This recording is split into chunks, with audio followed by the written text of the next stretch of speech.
Hello，大家好啊！咁我就第一次拍呢類化妝品嘅 video 啦。咁我今次呢，就想同大家分享一個關於粉底嘅小智慧嘅。咁呢，就係可以攞嚟鑑定下你所用嘅粉底其實有冇含有一啲唔好嘅成分啦。咁我哋呢個實驗呢，就係將粉底滴落一杯清水度，咁如果佢係會黐住喺個杯邊嘅話呢，咁即係其實話佢係有動物油嘅成分啦。如果佢係浮喺個水面嘅話，即係佢係有礦物油嘅成分嘅。最差嘅一個情況就係佢如果沉落杯底度呢，即係話佢入面係含有重金屬，例如鉛咁嘅，咁即係對我哋皮膚其實係有好大嘅壞嘅影響嘅。所以呢，大家揀粉底嘅時候呢，就可以用呢一個實驗去測試下到底佢有冇一啲不良嘅成分啦。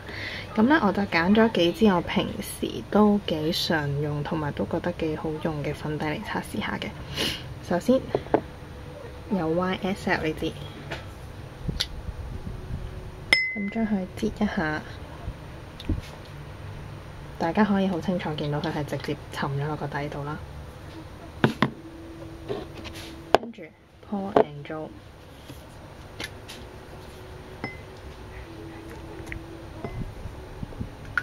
都好清楚見到佢其實都係沉咗落去，但係佢就比較慢啦，沉得比較慢啦。跟住咧，呢支就係阿瑪尼。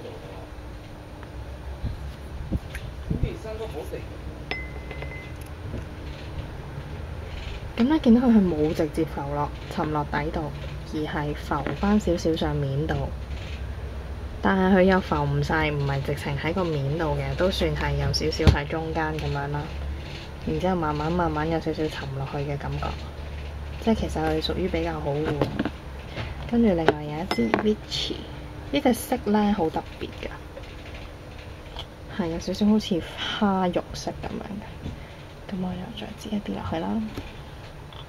咁呢，大家見到佢係冇沉落去嘅，而且佢仲成條係漂浮喺面度嘅。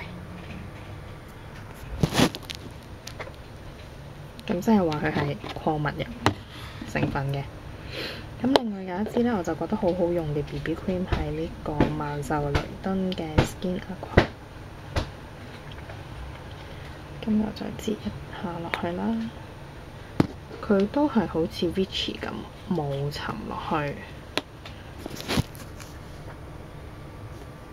亦都唔算話係完全漂喺面嘅。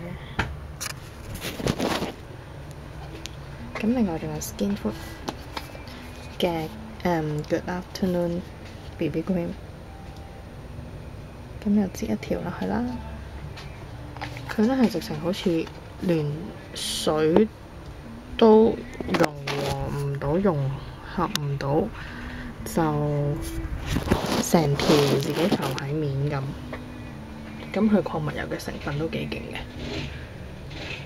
另外一支呢，就係呢個 Doctor's Formula 嘅 BB Cream， 咁我個人都覺得佢幾好用，用咗都2支㗎啦。係啦。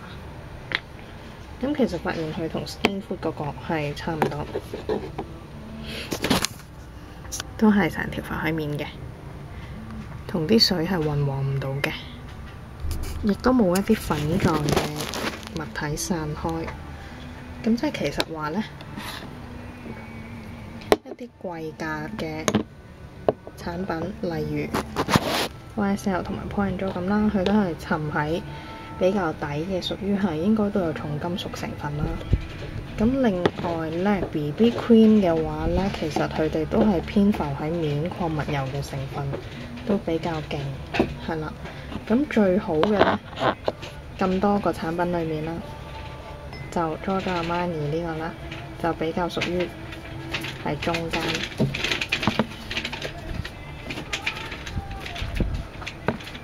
係較好嘅產品。